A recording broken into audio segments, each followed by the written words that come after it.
Les amis, en général, quand on parle de la Suisse, on nous montre souvent ce genre de choses. La Suisse est connue pour être un pays très riche. Quel endroit de rêve, c'est fou. Cet endroit d'exception attire depuis des siècles célébrités et grosses fortunes. Est-ce que vous auriez des montres très chères, s'il vous plaît? Oui, bien sûr. Typiquement, le salaire moyen à Zurich, c'est 6 500 €. Tu gagnes combien approximativement par mois? Un indicat, 15 000, 20 000, 200 000 par an. Entre 150 et 200 000 par an. Par an. Ouais. Par contre, ce qu'on nous montre jamais de la Suisse, c'est ça. Quand t'arrives en panne d'argent, que t'as vraiment plus rien, c'est tellement oppressant que des fois, en fait, t'as pas envie de continuer, genre. Je voyais les factures qui arrivaient, qui s'entassaient sur mon bureau et puis je pouvais rien y faire, quoi. J'ai déjà fortement pensé à du genre la prostitution. J'essaye de manger assez régulièrement quand même, mais en fait, au bout d'un moment, on s'en rend plus compte. C'est qu'on va dire, mais j'ai plus ce sentiment de faim. Du coup, vu que j'ai moins ce sentiment de faim, j'ai moins tendance à forcément aller acheter à manger. Parce que du coup, je sens pas que j'ai faim, je mange pas. Ça me fait de l'économie d'argent. Point. Alors c'est vrai, en Suisse, il y a beaucoup de gens qui sont très riches. On compte 350 000 millionnaires dans notre pays. Par contre, si je te disais maintenant qu'il y a 2 fois plus de gens qui vivent sous le seuil de pauvreté que de millionnaires, tu réagis comment? Tu vois, dans mon imaginaire, je pensais que les pays nordiques, c'était là où la vie était plus chère. Tu vois, la Norvège, la Suède, l'Islande, etc. Mais en fait, non, c'est ici, en Suisse. Et j'ai un exemple concret qui le prouve.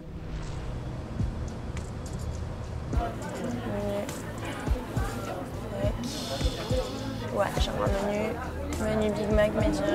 Pour comparer le coût de la vie entre chaque pays, il y a un indice qui s'appelle l'indice Big Mac. Pour ça, en fait, il faut prendre un même produit avec les mêmes composants. Et qu'est-ce qui existe dans quasi tous les pays du monde? Le Big Mac. Là, dites-vous que le Big Mac le plus cher se trouve ici en Suisse. Ça m'a coûté 7 balles 10. Le menu, il m'a coûté autour des 14 balles.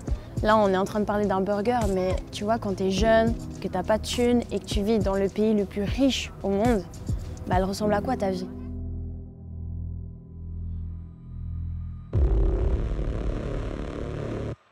Toi, tu fais quoi dans la vie et ça te rapporte combien par mois? Je suis stagiaire pour une institution publique et ça me rapporte 1 600 francs par mois. Actuellement, je suis étudiante et en parallèle, je suis livreuse à vélo et ça me rapporte en moyenne 1 900 francs net par mois. Je suis dessinateur constructeur industriel en apprentissage et je touche à peu près 990 par mois. Les dépenses essentielles, ça représente quoi dans ton budget? Le plus gros de mon budget, c'est évidemment mon loyer. Le loyer? Principalement le loyer. Ensuite, j'ai mon assurance. Il y a les cours, les transports en commun. Des taxes, des courses, les frais de santé. Il y a tout ce qui est mobile, internet. À la fin, quand tu as tout payé, toutes tes factures, il te reste combien pour finir le mois? Il me reste environ 16 francs. Si j'ai de la chance et qu'il n'y a que ça, je finis avec moins 78 par mois. Ça dépend des mois, généralement. Je suis assez souvent à moins 100. C'est-à-dire que pendant le mois, je récupère un peu d'argent. Du coup, j'essaye de rembourser mes potes. Sauf que du coup, à la fin du mois, j'ai à nouveau plus trop d'argent. Du coup, je redescends un peu en négatif. Puis je jongle comme ça en 2 mois. Est-ce que certains ou certaines d'entre vous se sont reconnus dans ce genre de situation? Si c'est le cas, n'hésitez surtout pas à raconter tout ça en commentaire. Malgré tout l'argent qui circule ici en Suisse, faut quand même se rendre compte qu'il y a des jeunes comme Nathanaël, Charlotte, Fallon et sûrement plein d'autres qui sont déjà dans le rouge avant même d'avoir commencé le mois. Et du coup, forcément, on se demande comment ils font pour manger, pour s'en sortir, en vrai, pour vivre quoi. Ce que tu gagnes, ça te permet de vivre correctement? Correctement, c'est un grand mot, mais ça me permet de vivre. Enfin, de survivre. Ça me permet de survivre correctement, je dirais. C'est clair que j'ai pas la qualité de vie que j'aimerais avoir. Je fais une croix sur beaucoup de choses. Franchement, j'aime beaucoup ce pays, mais je sais que beaucoup de gens l'idéalisent, alors que non, en fait. Forcément, quand des gens disent que personne galère en Suisse, moi je réagis toujours un peu en marrant parce que c'est un cliché. Souvent, ils s'imaginent pas à quel point la précarité est partout et que c'est pas tout rose. Au final, la Suisse, c'est un pays quand même qui cache beaucoup de choses et qui est très dans le paraître. Il y a beaucoup de personnes en Suisse qui ont des difficultés comme financières et tout. Putain, même dans un pays aussi riche que ça, on est dans des galères financières et c'est triste. Les gens pensent que c'est à l'aise, les gens pensent que c'est tranquille par rapport à leur prix à l'extérieur, mais c'est pas le cas en Suisse. Après, tout le monde dit que les salaires vont en conséquence, mais pas du tout. J'ai l'impression que tu peux rien faire vu que tout est inaccessible quand t'as pas de moyens dans un pays riche. Et vraiment, c'est affreux, tu vois. Je sais pas si les gens ils s'en rendent compte. Peut-être que certaines personnes pensent que c'est idyllique ici. En vrai, j'ai quand même 2-3 amis français et assez souvent quand je leur dis que je suis suisse, on a ah ouais, t'es riche, je suis là. Ouais, non, vraiment pas. Après, ça m'énerve un peu plus quand c'est des gens qui sont en Suisse. T'as envie de leur dire tu sais combien on paye, tu sais ce que ça vaut, tu sais ce que les choses valent ici. Les gens qui pensent qu'en Suisse, la pauvreté et la précarité, ça n'existe pas, ils ont pas envie de voir, en fait. C'est arrivé quelquefois qu'on me pose la question, mais il te reste plus rien, soit si, mais qu'est-ce que t'as fait? T'as l'impression que ces gens sont soit dans le déni, soit ils pensent que t'existes pas, en fait. J'avais entendu quelqu'un me dire, mais en Suisse, si t'as un taf et t'as un toit, t'es pas pauvre. Et j'ai cru que j'allais câbler, en fait. J'étais là, mais comment tu peux penser ça? Enfin, on est tellement pas dans le même univers, c'est assez affolant. Parce que l'image d'une personne pauvre, c'est une personne qui vit à la rue ou... Ouais, les gens ont vraiment cette image-là. Ils se disent, c'est les personnes qui ont pas de taf, c'est les personnes qui peuvent pas manger ou qui doivent demander pour manger ou des choses comme ça. Je pense que c'est pas que ça la pauvreté. En Suisse, le coût de la vie est très élevé. T'as l'impression que tu manges bien ou à ta faim? Avec le stress des études, le stress financier, justement, je mange moins. Et quelque part, heureusement, parce que ça m'aide à du coup moins dépenser. J'essaye de manger assez régulièrement quand même. Mais en fait, au bout d'un moment, on s'en rend plus compte. C'est ce qu'on va dire, mais j'ai plus ce sentiment de faim. Du coup, vu que j'ai moins ce sentiment de faim, j'ai moins tendance à forcément aller acheter à manger. Je sens pas que j'ai faim, je mange pas. Ça me fait de l'économie d'argent. Point. Moi, je mise plutôt sur les conserves, sur les trucs qui sont au congélo, etc. Donc beaucoup moins de produits frais et des trucs qui durent sur la durée, quoi. En fait, manger le même plat, genre manger des pâtes nature tout le temps, ou genre des nouilles instantanées tout le temps, en fait, au bout d'un moment, ça titille un peu mentalement et genre...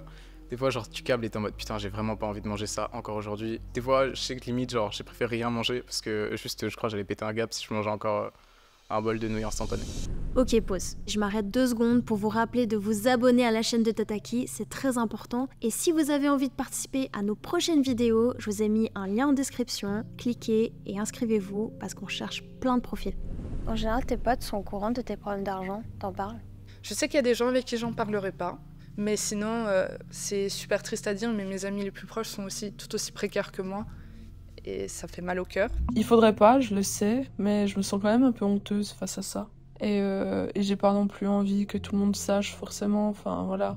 Des fois je trouve d'autres excuses, je m'invente un peu des trucs pour éviter de sortir et dire à mes potes que genre je peux juste pas sortir parce que j'ai plus d'argent. Franchement, j'ai pas de peine à en parler. S'il faut que je dise que je peux pas aller faire un resto ou une sortie, c'est vrai que je le dis et puis...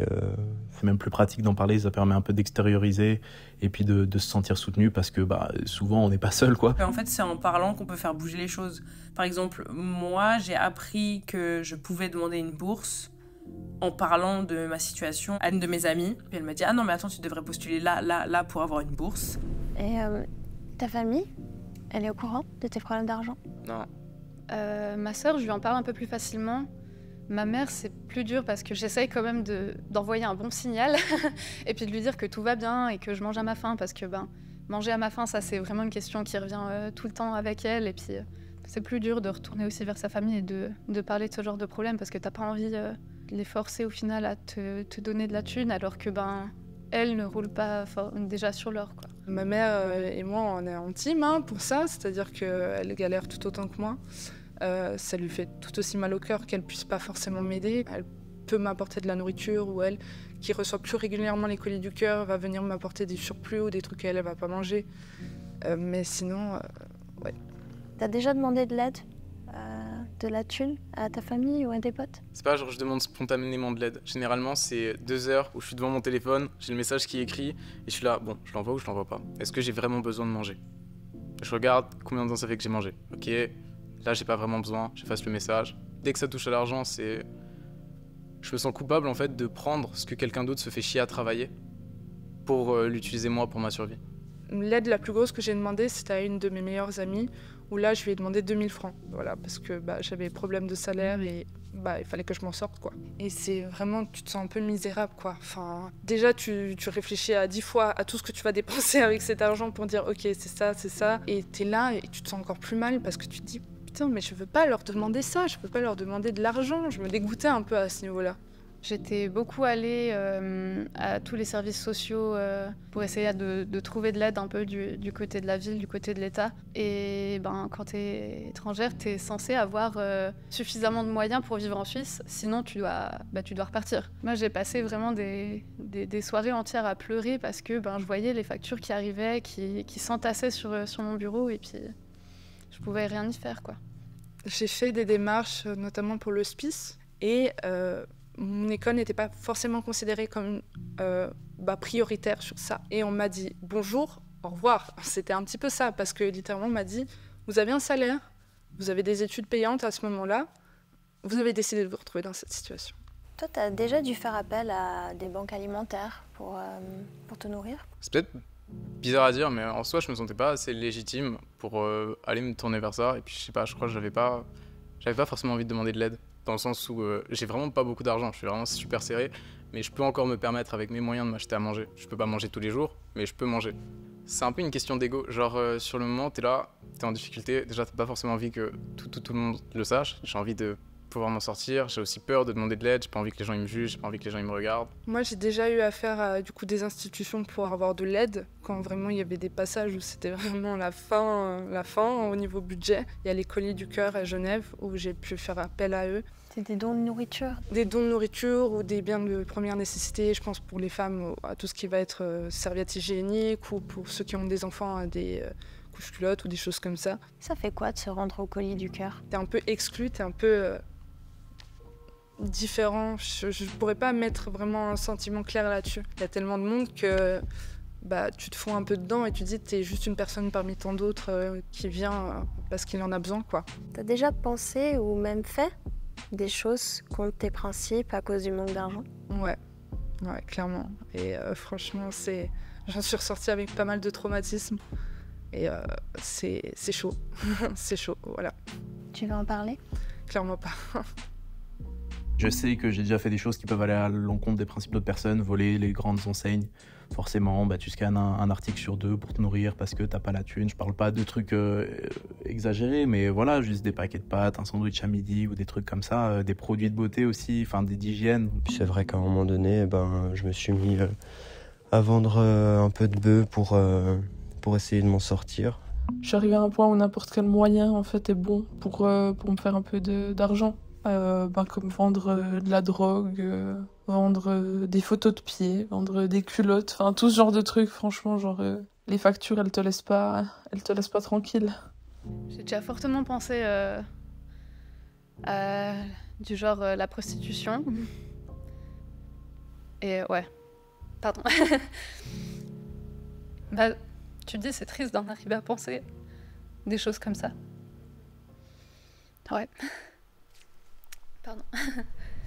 Ce qui est assez marquant, c'est que les galères de thunes, ça peut pas se résumer juste à des problèmes financiers. En fait, ça a un vrai impact sur ton humeur, ton mental et en vrai sur ta façon d'être. Tes problèmes d'argent, ils ont quel impact sur ton mental, sur ton humeur? On apprend à vivre avec, mais on sait que s'il y a un truc qui se passe mal, t'es sur la corde rouge. C'est un truc qui me tue à petit feu et je sais que c'est en train de me tuer à petit feu.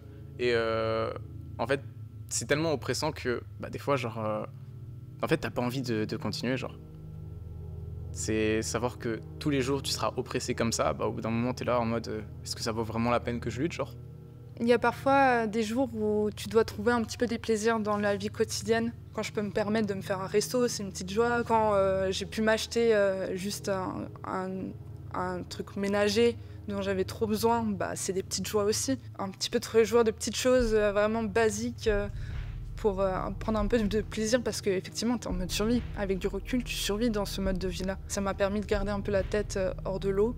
Par contre, je dois aussi dealer avec mon anxiété et ça, c'est vraiment pas évident. Quand t'as des TCA, il n'y a pas d'autre terme que dire que c'est vraiment la merde. Parce que t'es là, tu dois être réglo sur ton budget, tu dois pas faire d'excès et tu te retrouves parfois à avoir des gros dames ou à avoir des crises et t'engloutis tes réserves d'une semaine. Ça fait 75 balles de budget en moins que tu viens de bouffer au sens propre et du coup tu dois te dire ok, ça pop et tu peux rien y faire. J'ai une question pour vous les amis. Est-ce qu'il y a eu un moment donné dans votre vie où vous avez eu l'impression de toucher le fond à cause du manque de thunes?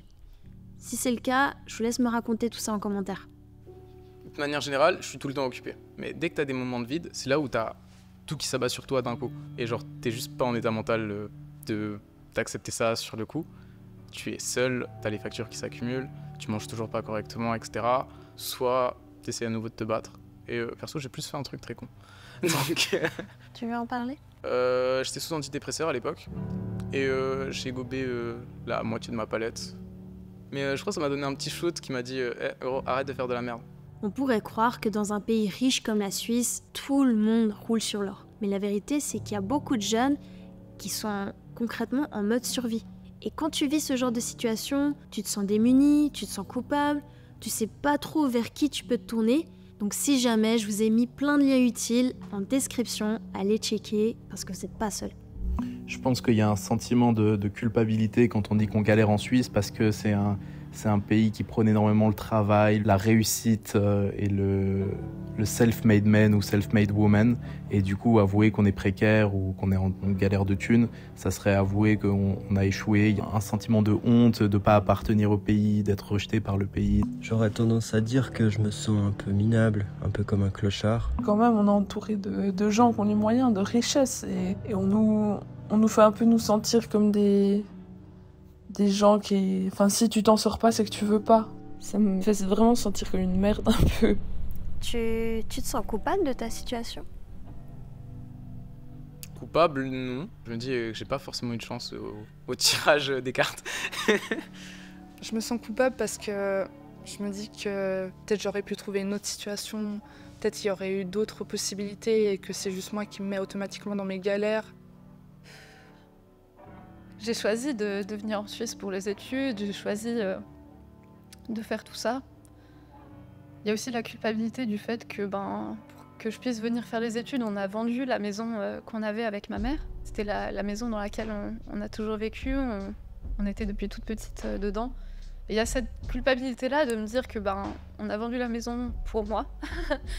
C'est un peu toujours la dualité entre je me sens super coupable et qu'est-ce que je fous ici? J'aurais dû rentrer en France depuis longtemps. Et puis le fait de me dire mais je peux y arriver, je peux m'accrocher et puis au final c'est pas de ma faute et puis je peux essayer de tout faire pour rester et puis pour que ça se passe bien quoi. Comment t'imagines l'avenir, le futur? Est-ce que t'arrives à l'imaginer? C'est compliqué. Enfin là je sais que dans mon futur proche, je suis dans la merde. Là je suis en dernière année d'apprentissage, du coup l'année prochaine j'ai plus de salaire. En vrai là pour le moment j'essaye de pas trop y penser, mais je sais que d'ici quelques mois il va gentiment falloir que je commence à poser des CV au McDo, ceci, cela, parce que sinon en fait je suis mort. Ce truc de se dire hier c'était différent d'aujourd'hui et ça sera encore différent demain, ça a aussi une petite aide pour mon cerveau qui me dit ça ira mieux demain, après-demain et dans un an je croise les doigts pour dire que ça ira totalement mieux quoi. Je vais avoir un nouveau travail qui sera beaucoup mieux payé et puis ouais, ça sera un vrai travail avec un vrai salaire. Ouais, je vais enfin pouvoir profiter et puis je m'imagine plein de choses. ça va vraiment faire du bien quoi. Les amis, si vous avez kiffé cette vidéo, regardez celle où on a essayé de faire arrêter l'alcool à 100 étudiants pendant 1 mois.